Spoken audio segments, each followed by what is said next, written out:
Welcome to our third lecture covering sexual discrimination. In this lecture, we're going to discuss the topic of customer preferences and also how international preferences fit into gender discrimination. We'll discuss equal pay and the related concept of comparable worth. We'll talk about gender as a bona fide occupational qualification and also the topic of pregnancy discrimination. We will talk about sexual harassment, but we have a separate module on that, so that's something to look forward to in another lecture. Let's begin. So just like what we talked about with race discrimination and national origin discrimination, customer preference and coworker preference is not a lawful reason to discriminate, ever. That isn't something that can be permitted. We will talk about a BFOQ that sounds a little bit like customer preference, but it's really a distinct category. So you might want to put a little asterisk in your head when you think about customer preference, because there's a little bit of wiggle room with gender, although there is no wiggle room on this point with race discrimination. So let's consider Mary. She's a carpenter. She works in the construction industry, and her employer is losing business because most clients apparently don't want female construction workers working on their projects. They complain they can't trust the work of a female employee. So for that reason, the construction company fires Mary. If her work wasn't the reason for their distrust, but it was simply her gender, then of course she has a valid gender discrimination claim against her employer. Let's consider the situation of Bob the shoe buyer. This is a little bit like Bob the a nursing home resident. You may recall that Bob made offensive comments to Mary, the Filipino nurse in the facility where he worked.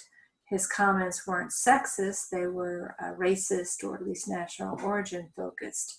And we talked about how the employer potentially could be responsible for those comments, even though Bob, the nursing home resident, wasn't an employee or agent of the nursing home. But the nursing home refused to do anything. And that indicates a lack of concern for Mary because, of course, she's being affected negatively by dealing with Bob, the nursing home resident. This time, we're also talking about a customer in a sense.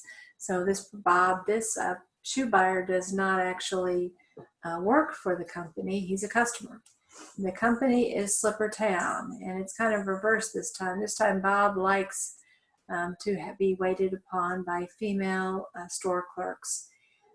And so the owner of Slipper Town wants to keep Bob as a customer because he's buying a lot of shoes. And so he directs the sales staff that only female employees should assist Bob, because he knows that Bob will be happy if the male customer assists Bob. Well, Larry, a male clerk, is pretty unhappy with this, in part because he works on a commission basis, and he would like to get commissions off of this very regular shoe buyer. And as a result, he is correct.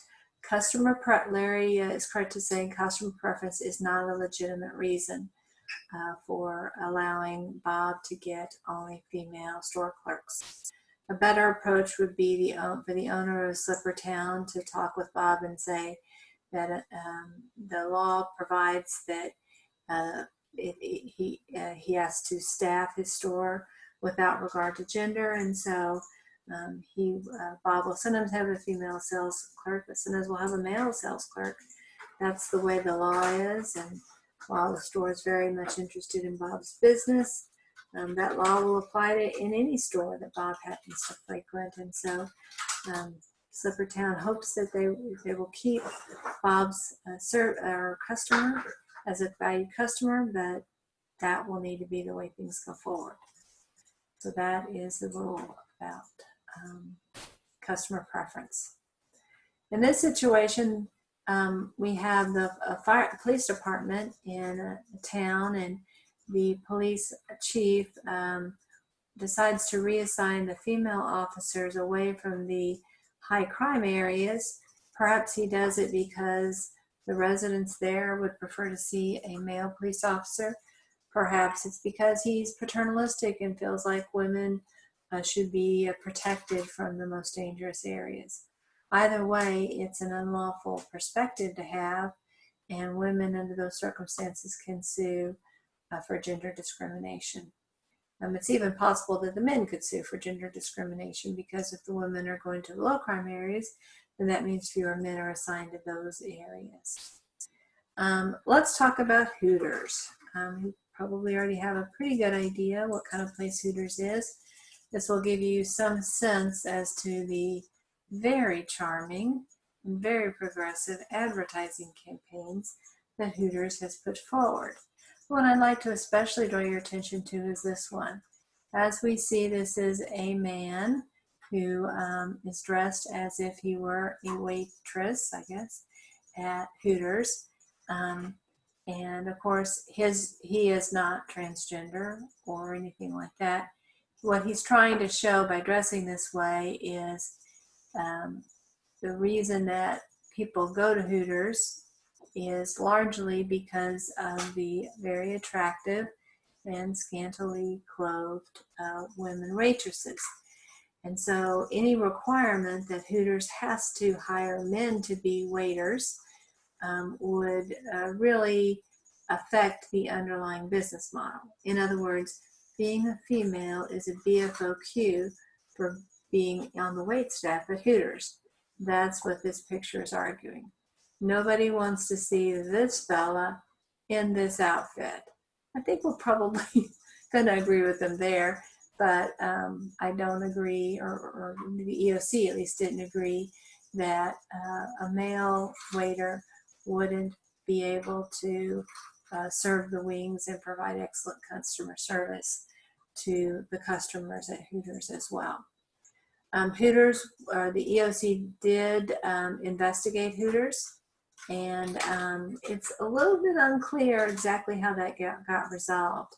The EOC generally refuses to enter into settlement agreements in which they do not, that are confidential, in which they can't, by the terms of the agreement, issue a press release kind of communicating what they did. That's the EOC's general policy. But for whatever reason, the EOC did not file a lawsuit against Hooters and did not issue that type of statement. So we're not exactly sure what happened with that matter. This was many years ago that the EOC was investigating it. And but to this day, as far as I know, there are only women, very attractive women, who dress in the outfits that they do. So would the EOC agree that it's a BFOQ to be a female to work as a waitress at Hooters? I don't think so. Now, certainly Hooters would say, well, we do hire lots of men. They are the cooks. They may be the ones bussing the tables. But again, those are not the customer service positions.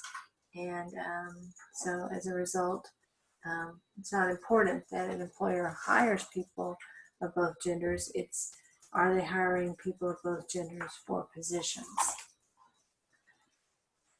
Okay, so now we're going to switch gears and talk about international issues. We talked about the change in the law in 1991 that extended the scope of Title VII protections for a class of individuals who work internationally. There are two qualifications that apply in this situation. The first is that the person must be a U.S. citizen. The second is that he or she must be working for a U.S. company. So if I'm a U.S. citizen but I'm working for a French company, I do not have Title VII rights outside of the borders of the United States. If I'm a non-U.S. citizen and I'm working for a U.S. company abroad, then I also do not have Title VII rights. It's only when both of those characteristics are true, I'm a U.S. citizen and working for a U.S. company abroad, that I do have Title VII rights even outside of the borders of our country. Now, there is an exception to that, and that is that if in the law, if in the country in which I'm working, there is a law that, and if the company were to comply with that law, they would be in violation of Title VII. Under that circumstance, Title VII doesn't apply. In most countries, I'm going to accept Saudi Arabia from this one, but in most countries, even countries that in which there are very conservative ideas about gender roles, they're usually not statutory. They are customary. And so in those countries, despite perhaps a very strong custom, because there is no statute, Title VII does apply. And so that particular company, at least with respect to the U.S. citizens who work for it in that country, will need to comply with Title VII. So that's how that works. Let's look at an example. So Camel Computers is a U.S.-based company. It's operating in United Northlandia. In this country, the culture really tries to keep men and women separate in the professional arena, but there is no law that requires this. So one of the employees of Camel Computer in United Northlandia is Mary. She is a U.S. citizen, so she's a U.S. citizen working for a U.S.-based company. Because there is no statute, she has all the same Title VII rights that she would have had if she were still in the United States. In this case, she's denied a promotion to the position of senior client manager because the job would require Mary to interact with men inside and outside the company. And so again, this would be a violation of Title VII for Camel Computers not to put Mary in that position if she's the best qualified person. Let's consider equal pay and comparable work. So we're going to look at the Equal Pay Act. The Equal Pay Act was passed in 1963. We can see here. So it was actually a year before Title VII. It has some of the protections for gender discrimination that we see in Title VII, but certainly Title VII has generally broader protections for women and men under that statute. Here is a definition. If you don't already have this in Quizlet, I would encourage you to add it to your Quizlet. So we have the Equal Pay Act. You don't need to know the year, although as I say, I think it's helpful to know the year because you'll see that the protections are less generous, and so it makes sense. It was kind of the first try that Congress had at gender discrimination protection in the employment context. And then when they next tried it, in Title VII, they provide significantly greater benefits. So if the Equal Pay Act requires employees who perform the same work for the same employer to receive the same pay. And this is only having to do with gender, though. This did not provide racial equality or national origin equality or age equality or anything along those lines. It just has to do with gender. But it does protect both men and women. And the jobs that are at issue need to require equal skill, equal effort, and responsibility. They also have to be performed under similar working conditions. Now keep in mind the Equal Pay Act came before Title VII of the Civil Rights Act of 1964. So this couldn't be part of that bundle of protections. So what Congress did was they amended it and put it as part of the Fair Labor Standards Act. The Fair Labor Standards Act has to do with minimum wage and overtime pay and child labor protections. So this is kind of off topic, although as we will see, the Equal Pay Act is really just all about pay, and that's largely what the Fair Labor Standards Act is about, pay. So there is some connection there. Now, wage differences can exist under the EPA, and that's usually what it's called, if they're based upon, or they can't, you can't support a wage difference between men and women if it is simply based upon age or family size. Now, keep in mind, if there isn't a differential between men and women, you can have, under the Equal Pay Act, age differences or family size differences. It's just when the wage differences between genders are unequal. There is a difference between those pays. One of the few good things, or the more beneficial things about the EPA over Title VII, is that there is a longer statute of limitations. And the reason for that is FLSA has a longer statutory period. You may work under Title VII. If the state has an FEP agency, the charging party gets 300 days to file, less than a year. But under the EPA, you have 2 years and quite possibly 3 years if you're able to prove that the violation is willful. And while willfulness is not an automatic finding, It's not very difficult. I would say probably in at least half of the cases of Equal Pay Act violations, the plaintiff is that are successful, the plaintiff is able to prove willfulness. So it's not unusual to have more even than the 2-year period of time. That's one of the reasons why the Equal Pay Act continues to be a tool that plaintiffs' attorneys use, because Title VII really gives you most of the advantage of the Equal Pay Act. But if you didn't, if your client wasn't kind of on the ball and actually didn't file the charge within 300 days, or got his or her right to sue and didn't file the lawsuit within 90 days, those claims, those Title VII claims, are no longer viable. And so the Equal Pay Act claim may be the mechanism to go forward with that law. So let's consider this scenario. Mary's a sales clerk at Squirrel Eyes, and also Bob is a sales clerk there. So they have the same title. Obviously, Mary's a woman, Bob's a man. They work in the same place. They were both hired the same year and have similar experience and qualifications. However, Bob is routinely paid more than Mary. So it's sounding like we've got an EPA violation here.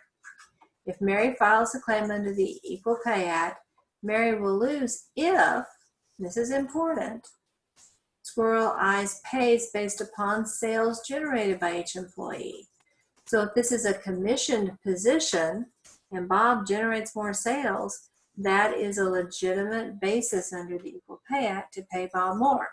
Obviously, if Mary generates more sales, then she'll be paid more. So productivity, either in terms of sales, or if, let's say, they were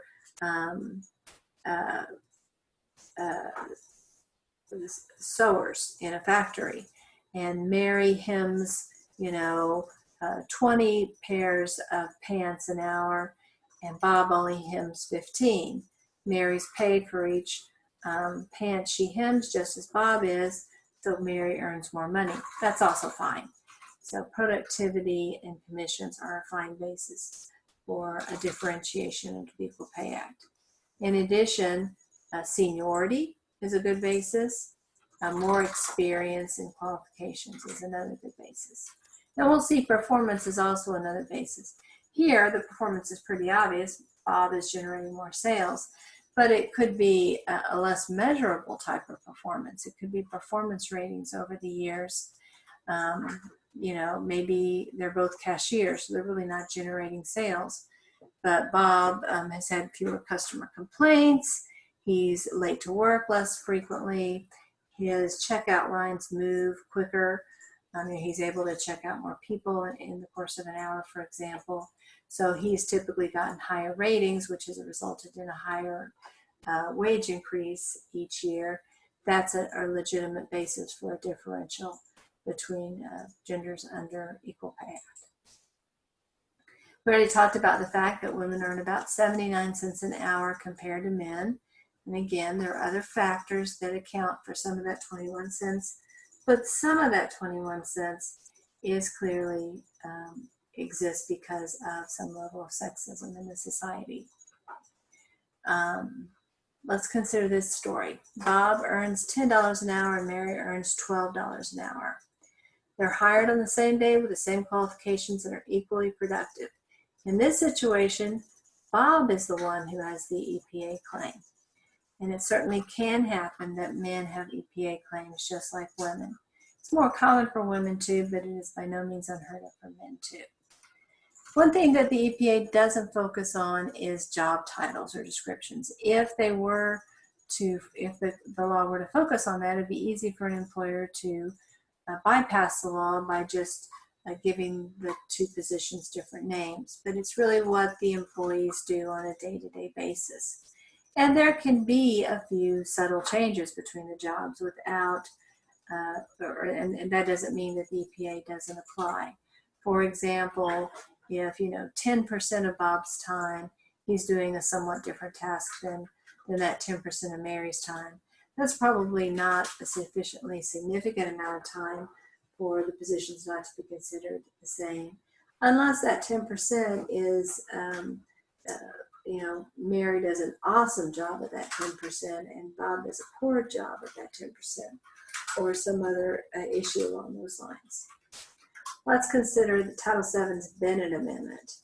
this permits the exceptions that we've talked about to the EPA, things like seniority, productivity, prior experience. Those are also recognized as exceptions to the Title VII, because if it's an EPA violation, if you're paying one gender more than the other, it's also going to be a Title VII violation.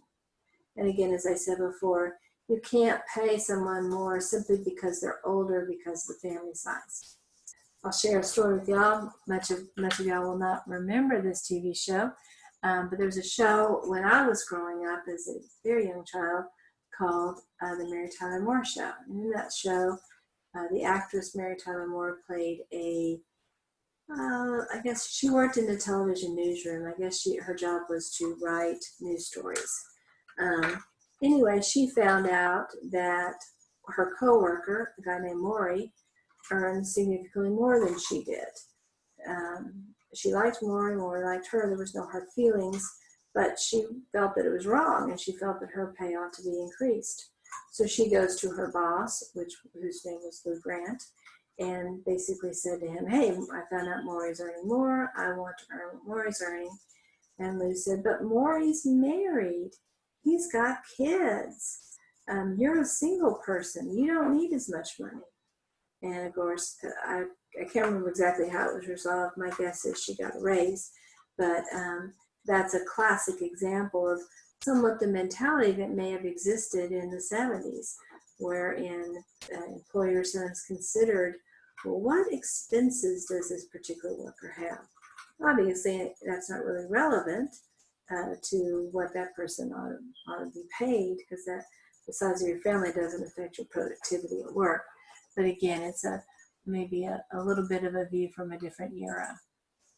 Let's consider this scenario. A hospital's male orderlies and female aides do the same job, even though they have different titles. Under the EPA, they would need to receive the same pay despite the differences in title. And again, not every single orderly is going to get exactly the same pay of every single aide, but if the pay structure is the same, they're hired in at this amount, after a year they go up here, after a year they go here, after a year they go here, and it's the same ladder, then that's fine. But you can't just give them different names and then have them do the same work and not expect that there could be an EPA claim. So Mary's an image technician. What's her job? She reviews photos for placement in a stock images catalog. She has some male colleagues. They do the same thing, but they're called photo analysts. If she's paid less, then she has a claim under the EPA, assuming the jobs require the same skill, effort, and responsibility. On the other hand, if she's paid more, then the male colleagues have a claim under the EPA. So both Bob and Mary are coaches at Frisco High School. They're hired the same year. They have the same experience. Bob coaches the boys' basketball team and Mary coaches the girls' basketball team. Bob's salary is higher than Mary, so Mary complains. The school district maybe would say, and I'm not saying this would be what Frisco ISD would say, but this mythical school district says, well, gosh, there's a lot more fans who come to the boys' basketball game than the girls' basketball game. Not relevant. It has nothing to do with the work that Mary and Bob are performing. So under those circumstances, Mary should receive the same pay as Bob under these circumstances. So when one gender earns more money than the other, what the employer can't do is lower the pay of the higher paying gender. So let's consider a scenario here. So both Bob and Mary have the same experience. They're hired to be computer analysts. Mary finds out that Bob's earning 15% more than her. And so Mary contacts Human Resources and requests a salary increase to match Bob's. Instead of raising Mary's pay, though, the company chooses to lower Bob's pay 15%. In that scenario, Mary has a claim of discrimination because the employer violated the EPA by removing that differential by lowering Bob's pay. Bob probably also has a claim under that law. Generally speaking, this is one of the few laws that prohibits an employer from reducing pay. but this is one of those cases where there is that problem. Now, once Mary's pay and Bob's pay is both put up to the same level, at some future time, of course, Serpent Enterprises could reduce both of their pays. So it's not like you can never do a salary reduction under those circumstances. I'm going to talk about this case very briefly, but I don't think it's really a controlling authority, even though it's from the U.S. Supreme Court. This case is not well reasoned at all.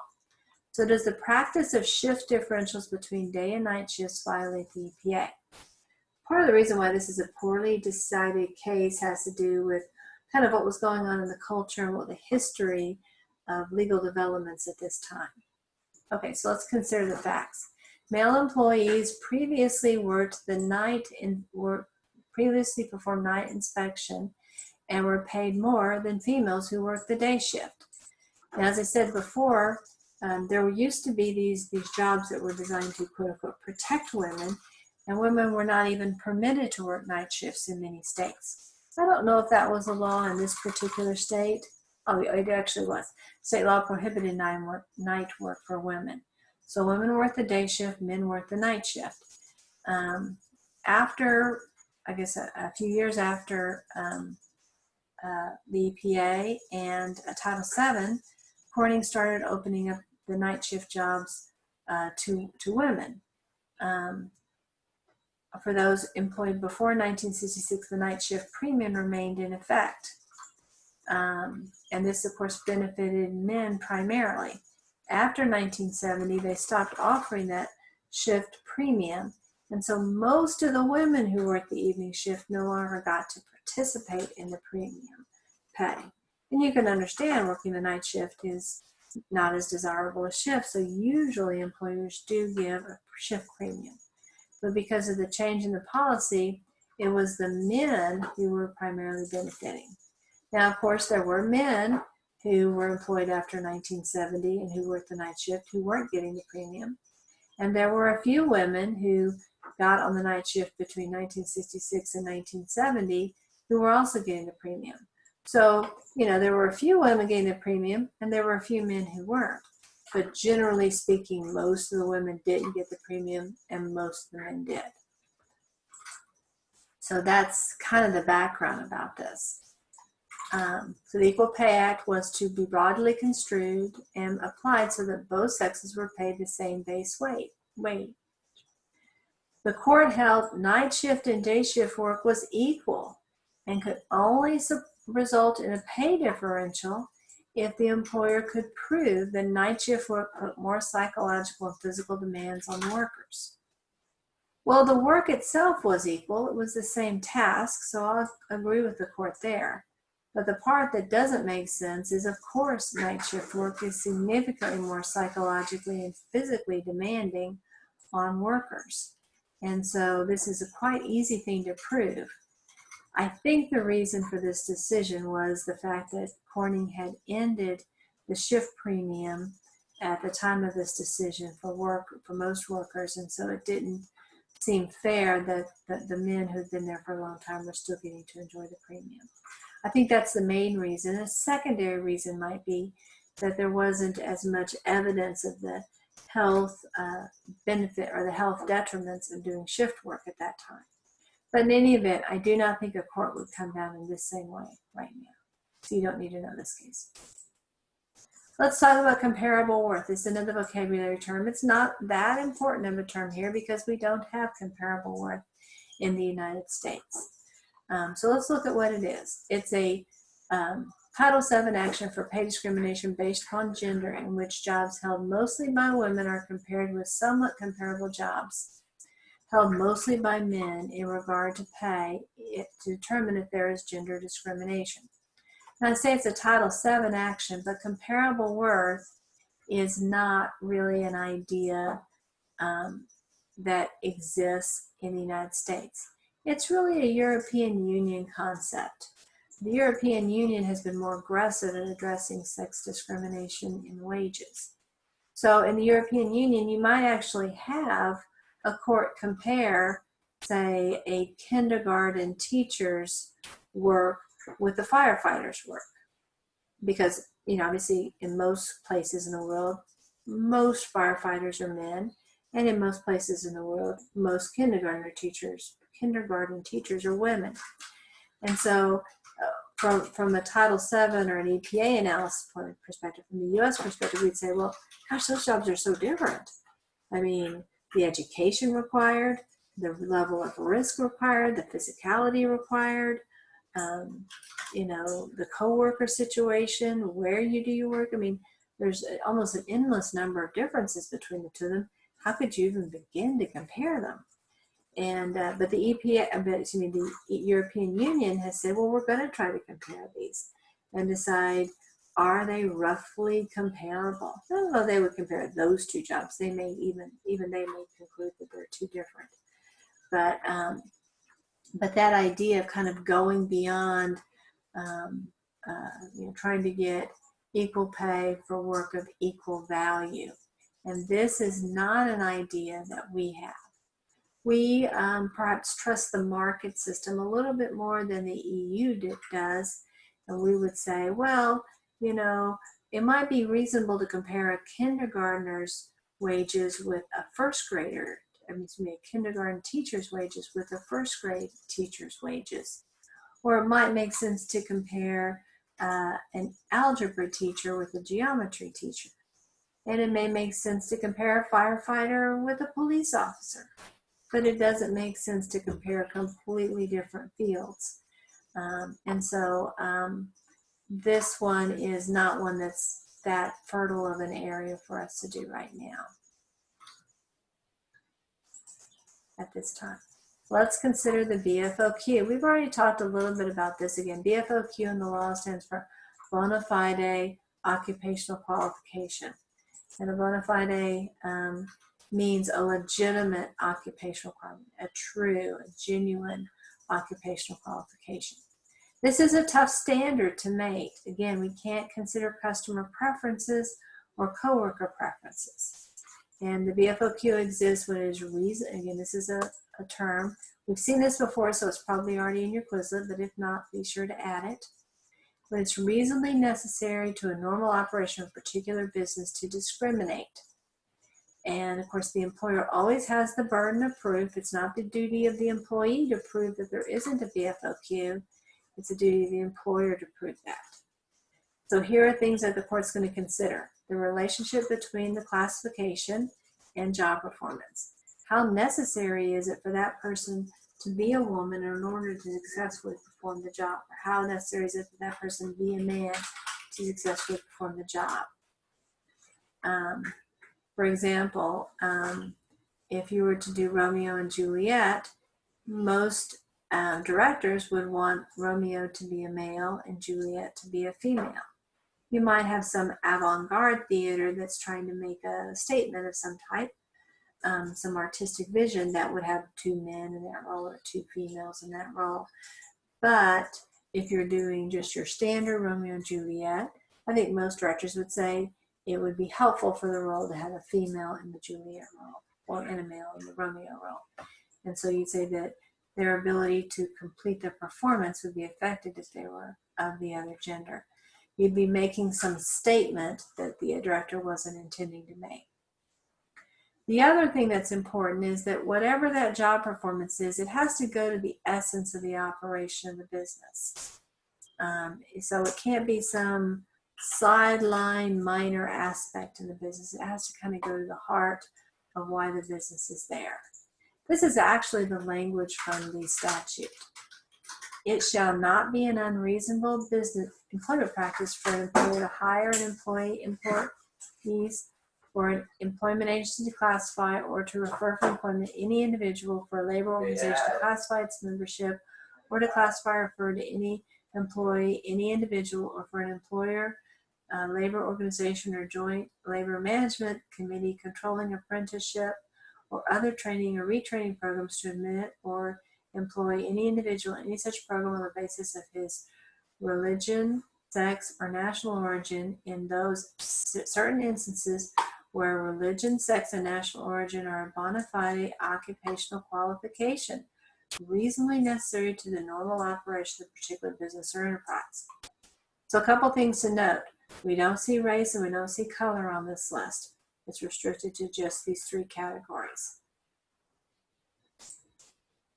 Another thing I think is interesting here is keep in mind this is, as you can see, one sentence, except there's more of that sentence before here and there's more of the sentence after here. So you can see this one sentence probably goes on for 300-400 words. That's not unusual in a statute. So that's one of the challenges in reading and interpreting statutes. So where do we see gender BFOQs? We talked about it in the acting industry, either theater or movies or television shows, or even voiceovers in commercials. If the voiceover is somebody who is trying to be represented as a female. We also see it in situations where personal modesty and privacy may be an issue. I gave the example before about how being a mammographer could be a BFOQ because it involves handling patients, female patients who are topless, and it does involve manipulating the breasts to get the picture so that the doctor can determine whether there is the possibility of cancer in the breast. So you would see this in roles, in some medical roles, and you could also see that in situations, maybe dressing room situations. Then there are also things that are just strictly biological. You can't hire somebody to be a gestational mother unless she has a uterus. You can't hire somebody to be a sperm donor unless he or she's able to produce sperm, right? Which requires the person obviously be a man. So there are some requirements. And the term wet nurse, by the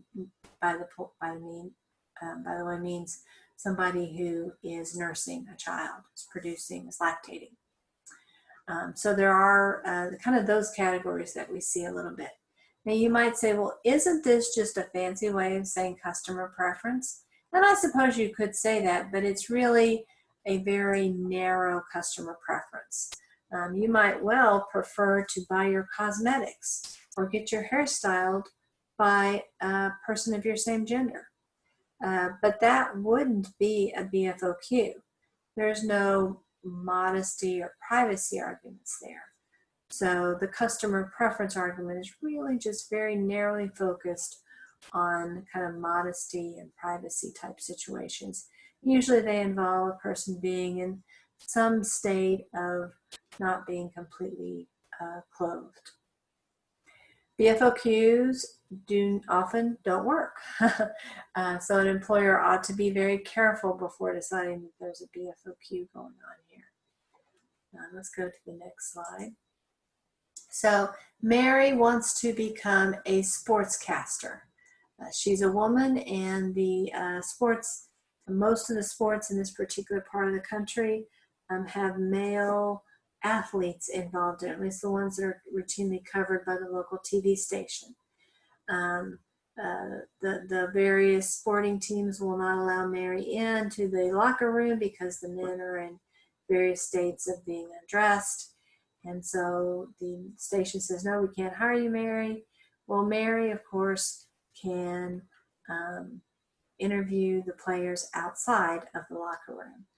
And so she can still perform her job just as effectively. And so she would have a valid gender discrimination claim. It's also possible she can persuade the sports team to allow her into the locker room, or perhaps stop the male reporters from being in the locker room. This is Southwest Airlines. If you are in the 70s or even early 80s, these may seem familiar to you. Southwestern Airlines wasn't as sexualized as, say, Hooters, but it did have a marketing strategy that was focused on young flight attendants who were female who were dressed in a flirtatious manner. And their theme was love in the air.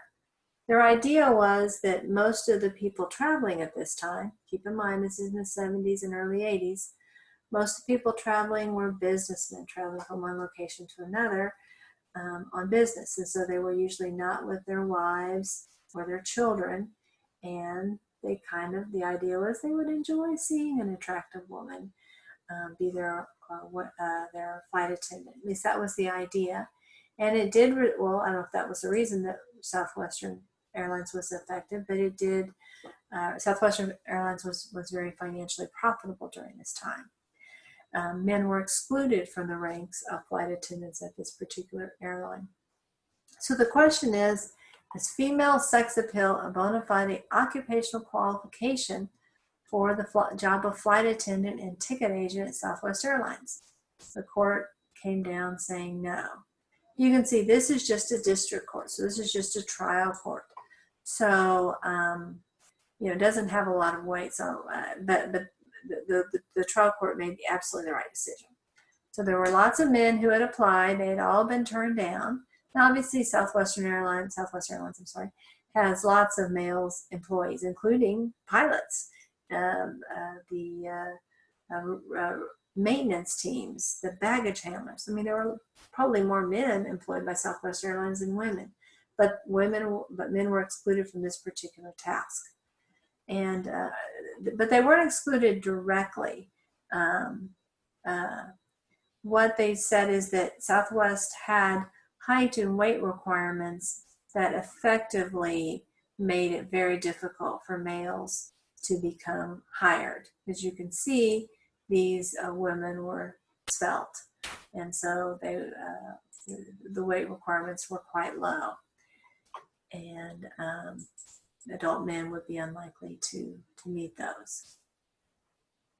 Again, Southwest said, yep, we admit it. We're trying to avoid hiring men, but that's our business. That's our niche in the market, that we provide the fun and flirtatious experience. But the judge said, the purpose of a flight attendant is to keep everyone safe and to serve, peanuts and drinks. And a man can do those things every bit as well as a female. You do not need to know the name of this case.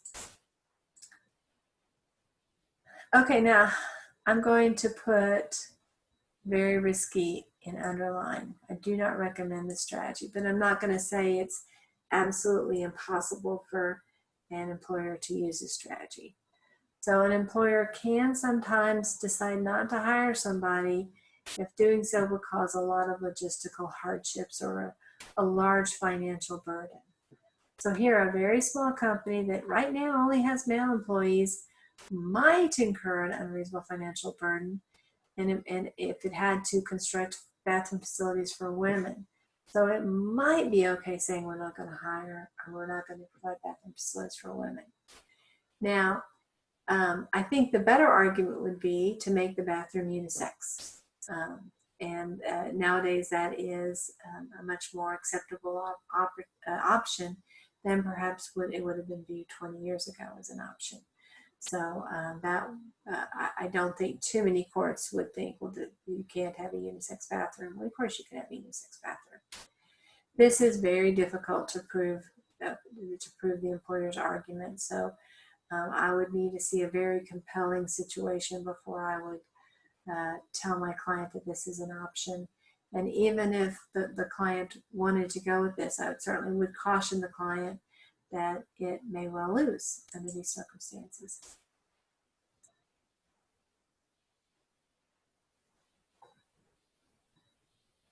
Let's go to the next slide. This one, the employer is constructing a new bypass. Mary and Jan are the only two female employees. There's a portable restroom, but the feeling is that it's not safe for Mary and Jan to use it. And so Mary and Jan, when they need to use the restroom, have to travel a significant distance back to the normal office. The foreman says, hey, they're taking excessively long breaks because, again, they've got this long travel time. Mary and Jan ask that their employer install a separate restroom for women so they're not using the porta potty, and that request should be granted. under those circumstances. If the men have access to a normal bathroom facility with running water, a place to wash hands, then the women ought to be provided that as well. Of course, an alternative would be to make the bathroom a unisex bathroom. And you can do things like putting a sign outside that says occupied, or having a sign that you flip from men to women, depending upon who might be present inside. Let's consider the pregnancy discrimination category now. So pregnancy discrimination was added to Title VII in the late 1970s, I think 1979, but you don't need to know that year. It prohibits discrimination based upon pregnancy, childbirth, and related conditions. This was in response to a decision made by, I think it was the U.S. Supreme Court, but anyways, it was an important court that found that the word sex in Title VII didn't include pregnancy-related situations. So just like we saw with the Lilly Ledbetter Fair Pay Act, we see that Congress goes back in and changes the statute to fix a problem that it perceives has occurred because of the statutory interpretation of the court. And so Congress amended Title VII to expressly include pregnancy as a category. Pregnancy does not include infertility problems. I have seen cases where abortion is a protected event under the Pregnancy Discrimination Act. So not infertility, but fertility that somebody doesn't want would be covered by the PDA. It does not provide any type of paid or unpaid leave for childbirth or for a time off that you need because of doctor's appointments or things along those lines. In fact, there is no reasonable accommodation or anything like that with the Pregnancy Discrimination Act. It merely requires that employers treat persons with pregnancy-related conditions in the same manner that it treats persons who are absent from work or needing an accommodation at work because of a medical condition. So there's no reasonable accommodation requirement. So let's imagine that you have Sally who broke her arm. Nothing to do with pregnancy. She is given a week off so that she can go to her doctor's appointment. Maybe she needs to have some surgery to get the bones lined up correctly. And so she's allowed to return to work after that week. She had that time off. Maybe it's paid, maybe it's unpaid, whatever the program provides. Teresa is pregnant and she also needs a week off because she's having some complications from her pregnancy and the doctor has put her on bed rest. Well, because the employer has given the time off for the bad arm, the employer would need to give time off for the pregnancy situation. But let's think about that situation again. Let's say that Louise broke her arm at work, so it's a workers' compensation injury.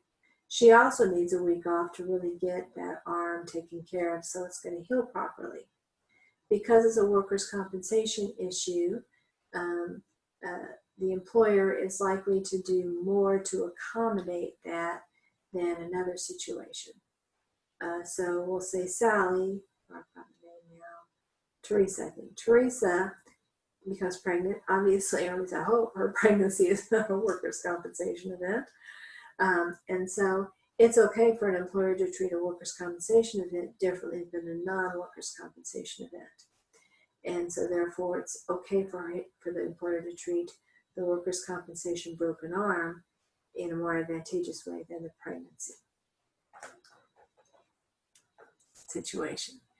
So let's consider these scenarios. Mary's an employee at Grizzly Holidays. She informs her manager she's pregnant. A few days later, she's fired for no reason. Well, that would be a classic Pregnancy Discrimination Act violation.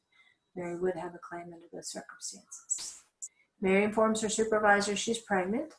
The supervisor wants to lighten Mary's workload, even though Mary hasn't requested and hasn't provided any medical documentation for that. Mary's assigned simple tasks that kind of interfere with her career progression.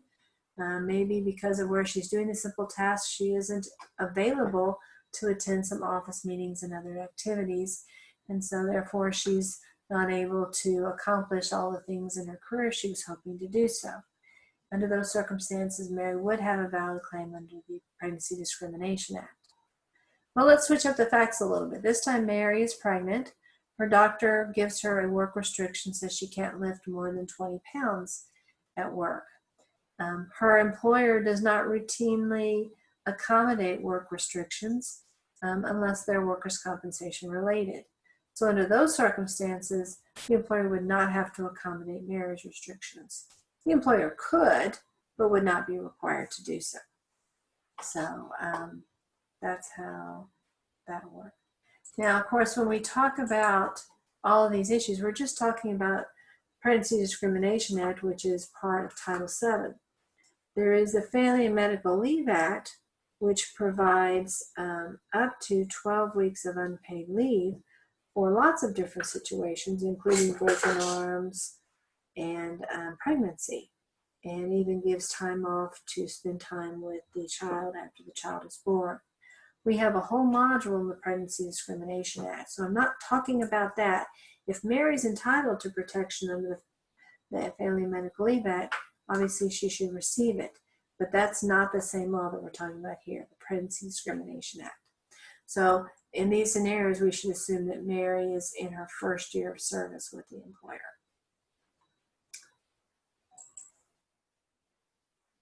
After childbirth, the employee may wish to nurse her child or express breast milk while at work. And so we have a statute to protect women who want to do that. So I'm going to flag this one here.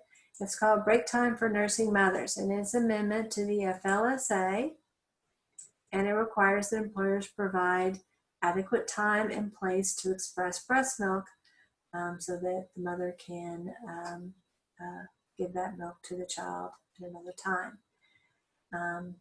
It needs to be a private space, and it can't be a bathroom space. It doesn't, there's not a lot of more specificity with that. This law applies to most hourly paid workers and to some salaried workers. And this protection continues until the baby is 1 year old. So this is statutory protection. Let's talk about fetal protection policies. Again, this is an important concept in certain industries, especially ones that involve handling chemicals. So fetal protection policy, of course here fetal means unborn child.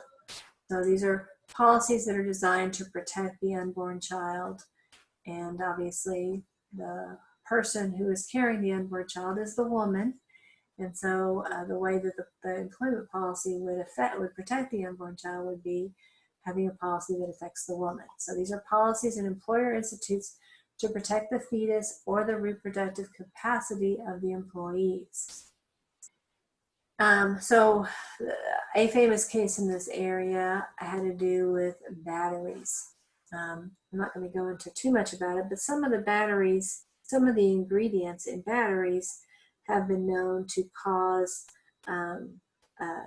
birth defects in unborn children, and they have also been known to compromise the fertility of, I think both men and women, but certainly women.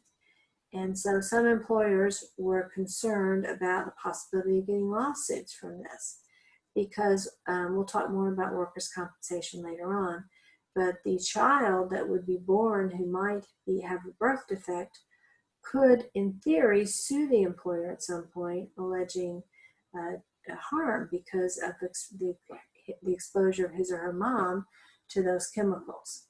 And so the employers in many cases were concerned about legal exposure. In other cases, they were concerned about the well-being of their employees and their children. So as a result, women were oftentimes excluded from these programs. Certainly pregnant women would be excluded, but sometimes the time that the woman would be at greatest, or the fetus would be at greatest risk, might be at a time before the woman was aware that she was pregnant. And so many times these policies would mean that women couldn't occupy the position at all, or at least women in their childbearing years would not be eligible to have these types of positions. So if only women were excluded from this, but men were allowed to function those roles. And the data indicated that both could be negatively impacted by whatever these chemicals are. And that was usually the case. It was usually the case that both men and women would experience some health implications from whatever the chemical was. Then those policies are a violation of Title VII, and women can't be excluded, even if there is some indication that their unborn children could be at risk. Now, obviously, the women themselves could elect not to be in those positions, but if they wanted to, then they would have that opportunity. So we have now completed all of our topics. We've discussed gender discrimination, the disparate treatment type throughout the different stages of the employment cycle. We've talked about disparate impact and gender plus discrimination. We discussed the Price-Waterhouse case and its impact upon gender stereotypes. We talked about dress code and grooming standards and how that usually isn't a fertile ground for plaintiffs in sex discrimination cases. We talked about the very limited, almost non-existent role that customer preferences have and the international application of sex discrimination under Title VII. We discussed the Equal Pay Act and the concept of comparable worth, gender as a bona fide occupational qualification, and pregnancy discrimination. At this point, we're done. Let's go over some management topics or management tips so we can call it a day. It's important that employers communicate the message both directly and through their actions that gender discrimination is not permitted in this work environment. When complaints are made, when employees, whether they're male or females, complain of gender discrimination, the management should take those complaints seriously and respond quickly and thoroughly.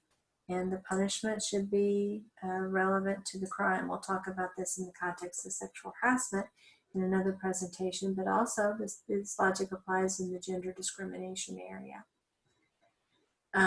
This should be a topic of conversation from time to time, not just said once and forgotten. Many employers have diversity type programs where they talk about race concerns and national origin concerns and gender concerns and age concerns. And this is obviously can be beneficial to the working environment.